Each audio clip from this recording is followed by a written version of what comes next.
আসসালামু আলাইকুম রহমতুল্লাহ। সম্মানিত তোমার ভালোবাসা মানুষগুলো সবাইকে স্বাগত জানাচ্ছি আজকের ভিডিওতে। আজকে আপনাদেরকে ছোট্ট একটি টিপস দেওয়ার চেষ্টা করবো। তা হচ্ছে, আপনারা সবাই জানেন যে বর্তমান সময়ে বাজার থেকে আপনারা যে সবজি কিনে খান, বেশিরভাগ শাকসবজিতে কীটনাশকের পরিমাণ পর্যাপ্ত পরিমাণে দেওয়া হয়, যার কারণে সবজি ফ্রেশ থাকে, ভালো থাকে। তো সেই ভালো এবং ফ্রেশ সবজি যদি আপনি কিনতে চান, সেক্ষেত্রে আপনি অবশ্যই প্রতারিত হচ্ছেন যে সেখানে বেশি পরিমাণে কীটনাশক ব্যবহার করার কারণে ব্যবহার হচ্ছে।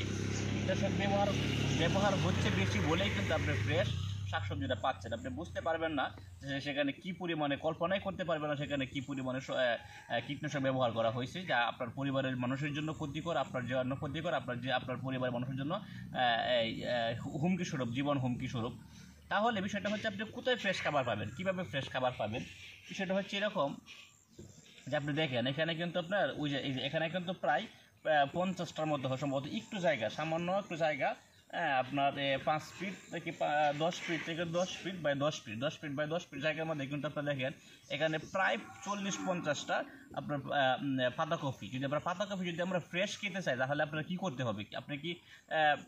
আপনার যদি একটু জায়গা থাকে, একটু জায়গা আছে, আপনি 1% জায়গা আছে, 2% জায়গা আছে, আপনি সেখানে লাউ করতে পারেন, আপনি সেখানে ভেন্ডি করে মরিচ করতে পারেন, সেখানে আপনি আলু করতে পারেন। পাশাপাশি যদি আপনি চান যে আপনি 20টা কপি করতে পারবেন, পাতাকপি করতে পারবেন, ফুলকপি করতে পারবেন। যদি আপনি 20টা ফুলকপি পাতাকপি করতে পারেন, তাহলে কিন্তু আপনি সেখানে কোনো কীটনাশক দেওয়া ছাড়াই, কোনো সার দেওয়া ছাড়াই, একমাত্র জৈব সার, গোবর বেশি পরিমাণে ব্যবহার করবেন মাটিতে, তাহলে দেখবেন যে আপনি ফ্রেশ খাবারটা পাচ্ছেন, আপনার পরিবার ফ্রেশ খাবারটা পাচ্ছে।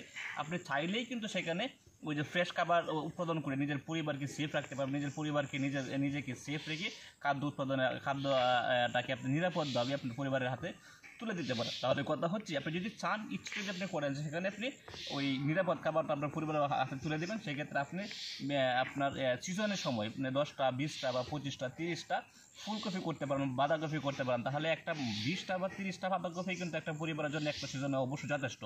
আর 20টা বা 30টার উপর তো কেউ খেতে পারে না বা খায় না, সেই সিজন থাকে না, সেক্ষেত্রে আপনি অবশ্যই সেটা পারবেন, সেটা আপনার দ্বারা সম্ভব।